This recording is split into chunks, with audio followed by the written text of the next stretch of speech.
Dober večer, spoštovani gledalci in spoštovane gledalke. Upam, da prijetno spomladansko vreme dobro vpliva na vaše počutje. Kot sem omenila že ob koncu prejšnje oddaje Zdravstveni nasvet, pa bomo nocoj vzeli podrobnogled okužbe z virusnimi hepatitisi. V našem studiu lepo pozdravljam namestnika predstojnice oddelka za nalezljive bolezni in vročinska stanja UKC Maribor, doktorja Zvonka Baklana. Dober večer. Dober večer. Morda bi vas za začetek prosila, da nam malce pojasnite, kaj sploh so virusni hepatitisi in kaj je zanje značilno. Hepatitis je obolenje, ki prizadene jetrno celico. Sam izraz hepatitis pomeni vnetje jetrne celice. Poznamo različne povzročitelje, ki delajo te težave. Najprej so infekcijski. V ožjem pomenu govorimo o virusnih hepatitisih za tiste viruse, ki okvarjajo predvsem jetrno celico. So pa še številni drugi virusi, ki v sklopu drugih okvar organizma lahko okvarijo prav tako tudi jetra. Poleg tega pa so še drugi povzročitelji neinfekcijski, kjer prav tako govorimo o hepatitisih. Tako poznamo recimo izraz alkoholni hepatitis, ki je povezan z uživanjem alkohola, avtoimuni hepatitis. V glavnem številni dejavniki lahko okvarijo jetrno celico. Zdaj, če se vrnemo pa na same virusne hepatitise, to so virusi, različni virusi, katerim je skupno to, da napadejo, okvarijo predvsem jetrno celico. Tako kot so jih odkrivali v zgodovini, so jih imenovali kar po abecedi, od A, B, tako naprej. Danes poznamo virus do virusa E. Prvi virus je bil odkrit v letu 1965, kasneje pa z razvojem znanosti, mikrobiologije še seveda vsi ostali virusi. Ti virusi so si med sabo zelo različni, skupno pa jim je to, da pravzaprav vsi okvarjajo jetra. Pa bi lahko opredelili, kateri izmed virusov A, B, C, D je nekako najbolj nevaren?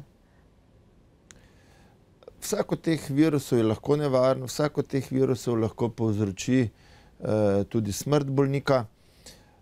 So pa seveda nekateri tisti, ki predstavljajo več težav za bolnike. Tukaj moramo omeniti delitev na akutno okužbo. To je obdobje takoj po stiku z virusom, po inkubaciji, ki je lahko nekaj tednov do tudi nekaj mesecev, se pojavijo znaki bolj ali manj izraženi, takrat govorimo za akutno okužbo.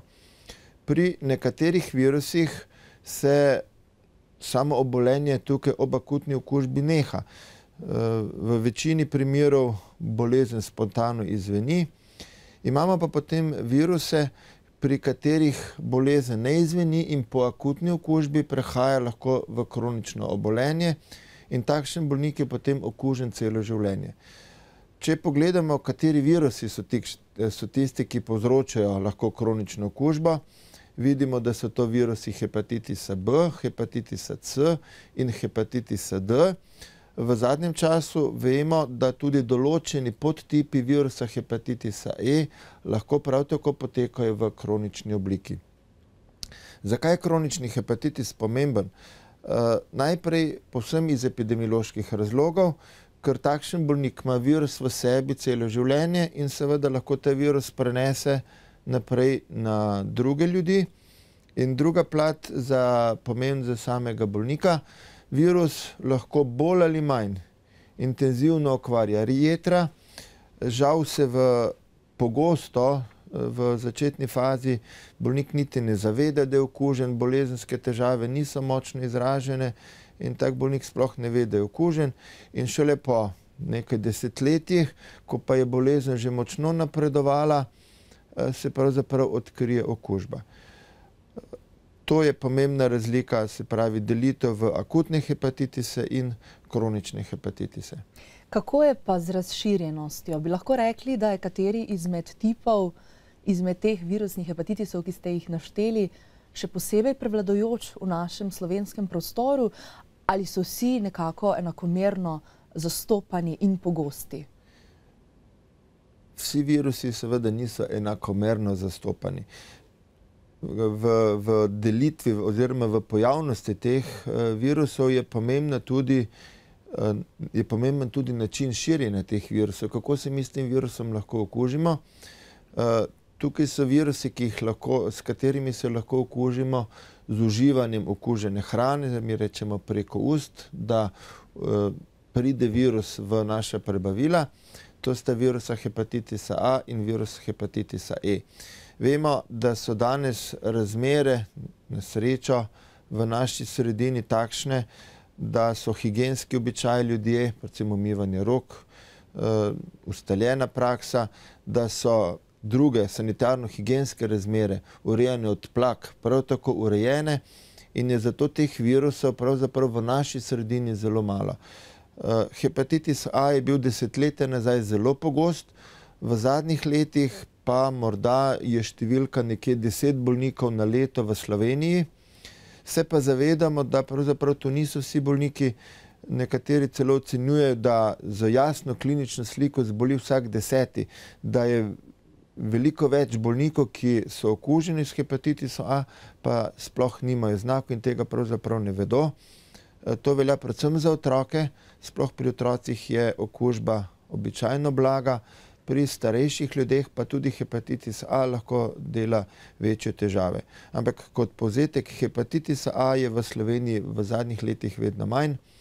In drugi hepatitis, ki se ravno tako prenaša, mi rečemo preko umazanih rok, se pravi z okuženo hrano, z okuženimi predmeti, z užitjem neoporečne vode, je hepatitis E, za katerega se je dolgo menilo, da je prisotno samo v recimo nerazvitem svetu, v Aziji, v Afriki, ampak danes vemo, da je prisoten tudi v Sloveniji, posamezne primere imamo tudi že pri nas in tudi študije so pokazale, da je ta virus prisoten tudi med živalmi v slovenskem prostoru.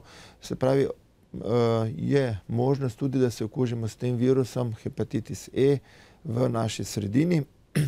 Na srečo pa za oba ta velja, da v večini primerov gre za akutno okužbo, bolnik ima težave, obolenje traja lahko nekaj mesecev, ampak kasneje bolnik ozdravi in nima nobenih kroničnih težav. Za razliko od preostalih 3 virusov, hepatitis B, hepatitis C in hepatitis D, kjer je precejšnja verjetnost, da to obolenje po akutni okužbi preide v kronično obliko. Pri hepatitisu B je ta prehod v kronično obliko zelo vezan na starost bolnika, v katerem je okužen. Tako je pri otrocih, če je okužen otrok ali pa novorojenček ob porodu, verjetnost prehoda v kronično okužbo celo 90%. Če pa se okuži človek v zrelem obdobju, pa je verjetnost kronične okužbe nekje 5 do 10%. Večji problem predstavlja virus hepatitisa C, ki se ob akutni okužbi zelo redko pokaže z znaki obolenja. Bolnik zelo redko ima težave, da bi bila prepoznana akutna okužba. Vemo pa, da potem po okužbi nekje v 70% ostane v organizmu in povzroča kronično okužbo. Že prej ste omenili, da se virusni hepatitisi oziroma okužbe z virusnimi hepatitisi lahko prenašajo preko ust, pa me zanima, če se lahko prenašajo tudi še kako drugače. Preko krvi? Ja, tudi ti virusi, ki se v principu prenašajo preko ust z užitjem, lahko v enem krajšem obdobju, ko je bolnik bolan, so eno krajše obdobje prisotni tudi v krvi in takrat se lahko okužiš tudi s tem, ampak to je izjema. Dočim za ostale viruse, o katerih smo rekli, hepatitis B, C in D, pa je značilno, da se prenašajo predvsem preko krvi in preko drugih telesnih tekočin, v katerih je v večjem ali manjšem številu prisoten virus. Predvsem pa je važna kri in s krvjo onesnaženi ali okuženi drugi predmeti. Na tem mestu bi se bilo smotrno dotakniti tudi problematike narkomanov. Kakšnim tveganjem in posledicam so pravzaprav le-ti izpostavljeni? Ja, prav narkomani so zaradi svojega načina življenja zdaj izpostavljeni so predvsem intravenski uživalci drog, bistveno manj drugi, ampak tudi pri drugih, pri njuhanju kokaina in ostalih načinih uživanja drog je možnost prenosa, ker je ranjena sluznica, ampak predvsem intervensko uživanje drog predstavlja velik rizični dejavnik za okužbo s temi virusi.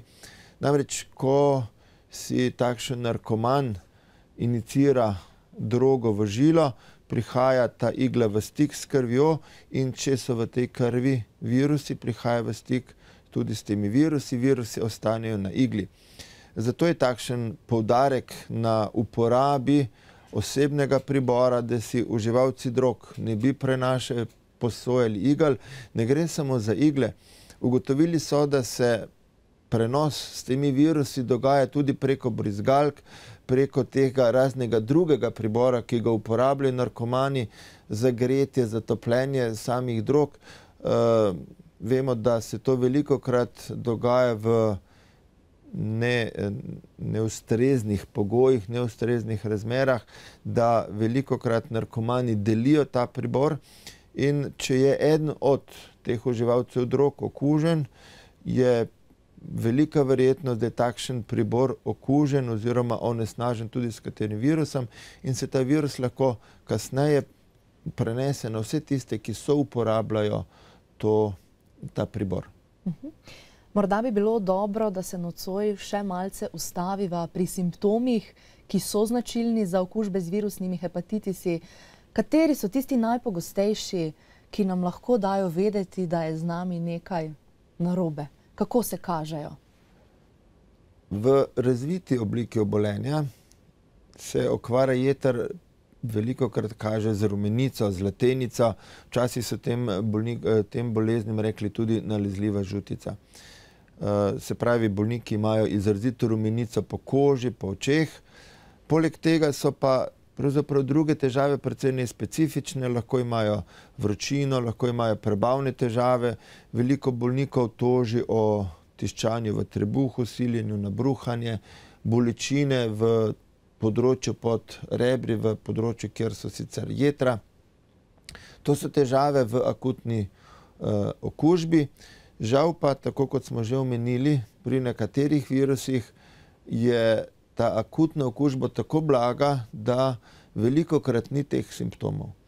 In se okužen bolnik sploh ne zaveda, da je okužen in se kakšni simptomi pokažejo šele leta oziroma desetletja kasneje. Tako je značilen simptom za kronični hepatitis utrujenost. Vemo, da je to pravzaprav zelo nespecifičen znak. Veliko ljudi je utrujenih, ampak pri nekom, ki je utrujen, pa ne najdemo drugega razloga, je vsekakor potrebno razmisliti tudi o možnosti hepatitisa in narediti ustrezne preiskave. In če se morda še malce ustaviva pri teh neprepoznanih okužbah z blagim potekom, jih je po vaših ocenah veliko in še to me zanima, kako pravzaprav poteka iskanje okuženih? Kaj vam je v pomoč na tem področju? Vsi strokovnjaki pravzaprav ocenjujejo, da je teh še neodkritih bolnikov s hepatitisom, predvsem govorimo o kroničnem hepatitisu, zlasti hepatitisu C, še veliko. Nekateri celo govorijo oziroma primerjajo tako, da poznamo samo vrh ledene gore, vse tisto, kar je skrito, pa nam je še nepoznano. Kako odkrivati te bolnike? Najprej so seveda bolniki. Če ima nekdo težave, ki kaže na obolenje jeter, je potrebno pomisliti tudi na to in narediti ustrezne preiskave. Drugače pa so priporočila znana tudi našim zdravnikom, pri katerih bolnikih pomisliti na večjo verjetnost okužbe in pri katerih osebah, niti ni nujno, da so bolniki, dejansko iskati to okužbo. Tukaj so tudi znana priporočila, izdelani anketni listki, pri katerih osebah pomisliti na morebitno okužbo z virusom hepatitisa C.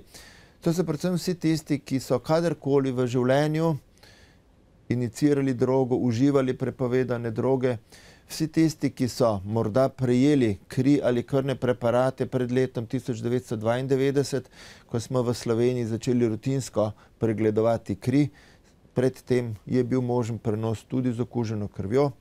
Vsi tisti, ki so kadarkoli v življenju utrpeli kakšen vbod z že uporabljen oziroma najdeno iglo nekje v okolju, moram reči, da je takih oseb vedno več. Veliko teh oseb prihaja v naše ambulante s podatkom, da so se zbodli z iglo tudi čisto v javnih prostorih, recimo v Evroparku se najdejo odvržene igle, verjetno po uporabi, intravenski uporabi iniciranja drog.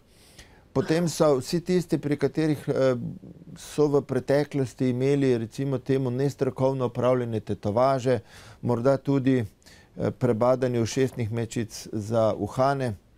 Vsi tisti, ki so imeli kakšne recimo temu bolj tvegane medicinske posege, imeli hemodializo recimo, so bili priključeni na umetno ledvico, kjer je možen stik z neko drugo krvjo. In vsi tisti pač, ki imajo določene druge težave oziroma imajo v sorodstvu nekoga, v bližnjem sorodstvu, v skupnem gospodinjstvu nekoga z temi okužbami, imajo druge s krvjo prenosljive viruse, tisti, ki so morda imeli spolne odnose z osebami, za katere se ocenjuje, da je večja verjetnost te okužbe, spet smo pri intravenskih uživalcih drog. V glavnem so znana priporočila in pri vseh teh osebah so priporočene preiskave, ki pokažejo morebitno prisotnost virusa. Tukaj bi omenil še recimo ameriška priporočila, ki so jih pred nekaj leti izdali in priporočajo, da bi se naj za morebitno prisotnost virusa hepatitisa C testirale vse osebe, ki so bile rojene v letih od 1945 do 1965, tako imenovana baby boom generacija, ker ocenjujejo, da so v svojem življenju živeli pač na način, da je bila večja verjetnost, da so prišli v stik s tem virusom. Seveda je verjetnost okužbe pri teh osebah mala. V svetu, v razvitem svetu so pričakovana verjetnost okužbe nekje manj kot 1%. V Sloveniji je pričakovana pojavnost virusa manj kot 0,5% v splošni populaciji. So pa seveda skupine, pri katerih je pojavnost tega virusa bistveno večja. Spet smo pri intravenskih uživalcih drog. Slovenci smo pravzaprav še kar zadovoljni. Naše ocene oziroma številke pri uživalcih drog, ki uživajo metadon kot vzdrževalno zdravljenje, so tam nekje okrog 30%. V svetu so te številke ponekod bistveno večje, tam do 90% uživalcev drog je okuženih z virusom hepatitisa C. In ko pride do okužbe z virusnimi hepatitisi, verjetno je v vsakem primeru potrebna obravnava tudi pri specialistu infektologu. Nam lahko malce pojasnite, kakšen je potek zdravljenja? Je dolgotrajen, je za bolnika naporen, boleč? Bolniki z akutno okužbo se praviloma oglasijo pri infektologih. Bolniki s kronično okužbo pa bom rekel tako pri specialisti, ki se ukvarjajo z obolenji jeter. Zdaj lahko smo to infektologi, lahko pa velikokrat tudi internisti, gastroenterologi zaradi že napredovale okvare jeter in ciroze. Pristop k tem bolnikom je seveda različen, odvisen od tipa okužbe, od virusa, ki jo odkrijemo ob sami okužbi. Praviloma velja za viruse, da jih v akutni okužbi ne zdravimo, ni potrebno zdraviti, da pride do spontane ozdravitve. Predvsem to velja za vse ostale viruse, razen za hepatitis C. Vsi ostali virusi običajno v obdobju nekaj tednov do nekaj mesecev spontano ozdravijo. Mi govorimo samo o simptomatskem zdravljenju, bolnikom lajšamo težave, razbremenimo fizičnih naporov, običajno kratkotrajno hospitalizacijo, včasih pa so vodeni samo ambulantno in so seveda vse te kontrole od začetka zelo pogoste, na nekaj dni, kasneje na nekaj tednov. In v večini primerov je potek akutne okužbe ugoden. V primerih rekli smo hepatitis B, hepatitis C ali pa hepatitis D, pa lahko pride do kronične okužbe. In o kronični okužbi govorimo takrat, ko je okužba poznana že več kot 6 mesecev. Se pravi, nekje 6 mesecev, to je dogovor, strokovna odločitev, v roku teh 6 mesecev, lahko malo laično rečemo, se bije boj imunskega sistema in virusa in v določenem deležu pride do ozdravitve. Še enkrat bi omenil, pri hepatitisu B, če je okužba v odrasli dobi, pride do ozdravitve nekje v 90% spontano, brez specifičnega zdravljenja. Spet smo pri hepatitisu C, kjer je ta delež bistveno nižji, uspešno, spontano ozdravi, brez našega zdravljenja nekje 20 do 30% okuženih. Ravno zaradi tega deleža, visokega deleža kronične oblike obolenja, 70% je hepatitis C edina oblika hepatitisov, ki jo mi zdravimo s specifičnimi antivirusnimi zdravili, če seveda odkrijemo akutno okužbo. Žal pa, se ponavljam, veliko teh bolnikov s hepatitisom C v akutni obliki nima znakov takšnih, ki bi jih pripeljalo k zdravniku.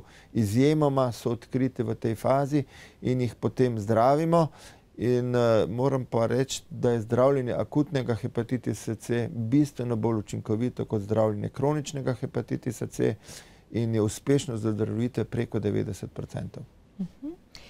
V katerih primerih pa lahko pride do napredovale okužbe jeter? Lahko govorimo tudi o cirozi oziroma celo o raku? Ja, ciroza je vedno že napredovala oblika okvare jeter. Do ciroze pripeljejo različni dejavniki, v naši sredini je seveda poznan alkohol. Seveda pa je ciroza lahko posledica tudi kroničnega hepatitisa. Vemo, da virus ob kronični okužbi lahko bolj ali manj intenzivno okvarja jetra. Če bi pogledali najprej za hepatitis B, velja, da je delež takšnega agresivnega poteka nekje 20%. 20% kroničnih bolnikov s hepatitisom B ima bolj agresivni potek, kjer običajno po desetletjih, odvisno od hitrosti tega poteka, od invazivnosti okužbe, lahko je to 10, lahko je to 50 let po okužbi, pride do že napredovale okvare, ki se kaže s cirozo. Pri hepatitisu C je delež takšnih bolj agresivnih potekov pravzaprav višji. Nekateri avtorji ocenjujejo celo do 40% bolnikov ima takšen agresivni potek. Spet je obolenje počasi napredujoče v desetletjih, 10 do 50 let, ampak 40% teh bolnikov recimo lahko zboli s cirozo. Ciroza je eno stanje, kjer so jetra že močno okvarjena, ampak ob tem bolnik ima določene težave, ampak ga samo to dejstvo še tako ne ogroža. Potem je pa korak naprej, mi govorimo o dekompenzaciji jeter, kjer pride do takšnega poslabšanja delovanja jeter, da se to že navzven pokaže z otekanjem v trebuh, z otekanjem nog, z možnostjo krvavitev. In v takšnih spremenjenih jetrih je večja verjetnost nastanka tudi raka jeter. Tukaj je zelo pomemben predvsem hepatitis C. Danes se ocenjuje, da nekje v 80% hepatitis C povzročitelj za rak jeter. Rak jeter je pa vedno bolj pogosto obolenje, tam nekje 5. najbolj pogosta rakava bolezen v naši sredini, pri moških še malo bolj pogosta. In v tem kontekstu je pomembno še nekaj. Če imamo mi več dejavnikov, ki okvarjajo jetra, je seveda okvara jeter še toliko hujša. Predvsem mislim na hkratno uživanje alkohola, ki je v naši sredini žal precej razširjeno, in hkratno okužbo z virusom hepatitisa, predvsem C, vsekakor pa tudi z virusom hepatitisa B. Tako da se ocenjuje, da bolnik, ki ima kronični hepatitis, virusni, in uživa alkoholne pijače prekomerno, je verjetnost ciroze in posledično tudi kasneje raka nekje 5 do 10-krat večja, kot če ima bolnik samo cirozo zaradi alkohola ali cirozo zaradi hepatitisa. Vsekakor pa je nocoj pomembno spregovoriti tudi o preventivi. V mislih imam cepljenje in primerno obnašanje. Kako bi vi to pokomentirali, kaj bi svetovali našim gledalcem in gledalkam? Cepljenje je ena od oblik, ki je v področju infekcijskih bolezni pravzaprav v preteklosti in še sedaj ena od najbolj učinkovitih metod v zdravstvu. To je treba povedati in smo infektologi prav zadovoljni, veseli, ker se z določenimi boleznimi več ne srečujemo, bila pa so prisotna v preteklosti in seveda delale velike težave. Žal za hepatitise nimamo ustreznega cepiva za vse vrste, za določene vrste hepatitisa pa imamo na razpolago učinkovito in varno cepivo. V naši sredini sta razširjena in najbolj pogosto tudi uporabljena za cepivo hepatitisa A in B. Danes imamo na razpolago celo skupno cepivo, pomeni, da ni treba oseb dvakrat pikati, tudi bolj ugodno. Tako da priporočamo cepljenje in vemo danes, da so tudi cepljene proti hepatitisu B sprejete v nacionalne programe in se cepijo proti hepatitisu B otroci že ob vstopu v šolo. Na ta način z veliko verjetnostjo napovemo, da se ti cepljeni otroci kasneje v življenju ne bodo mogli okužiti z virusom hepatitisa B in seveda vseh teh zapletov, o katerih smo govorili, ne bodo deležni. Žal pa nimamo cepiva za hepatitis C, da bi mi lahko preprečili okužbo s hepatitisom C in je tukaj bolj pomembno pravilno obnašanje. Hepatitis C se prenaša preko krvi, preko tesnih telesnih stikov z okuženimi telesnimi tekočinami ali pa preko drugih materialov, ki so okuženi s krvjo. Se pravi, z ustreznim obnašanjem je verjetnost okužbe s hepatitisom C bistveno manjša. In obnašanje in druga stvar, zavedati se, da se mi lahko okužimo z virusom hepatitisa C. Vemo, da so določene skupine, pri katerih je tveganje okužbe večje in pravzaprav pri vseh teh osebah je na mestu preventivno testiranje, iskanje. Definitivno je zdravljenje kroničnega hepatitisa C bolj učinkovito v zgodnjih fazah bolezni, kot pa takrat, ko je bolezen že napredovala in ima bolnik cirozo. Vemo, da danes lahko z ustreznim zdravljenjem hepatitis C tudi pozdravimo. Zdravljenje je precej zapleteno, vodimo ga ustrezni specialisti, traja od 24 do 48 tednov, ampak veliko bolnikov smo že uspešno pozdravili in hepatitis C je bolezen, ki jo lahko pozdravimo. No, pa bova tako optimistično zaključila tudi najin pogovor o okužbah z virusnimi hepatitisi. Jaz se vam najlepše zahvaljujem za vaš obisk v studiu in vse zelo koristne informacije, ki ste jih podelili z nami. Hvala lepa. Hvala. In že smo pri koncu današnje oddaje, ki smo jo posvetili okužbam z virusnimi hepatitisi. V studiu se mi je pridružil namestnik predstojnice oddelka za nalezljive bolezni in vročinska stanja UKC Maribor, dr. Zvonko Baklan. V našo družbo pa vas prisrčno vabim tudi prihodnji teden, ko se bomo posvetili alergijam, ki so prav v tem letnem času še posebej na udaru. Na klepet bom povabila specialistko pnevmologinjo doktorico Nataljo Edelbacher z oddelka za pljučne bolezni UKC Maribor. Do takrat pa ostanite zdravi in nasmejani. Lahko noč.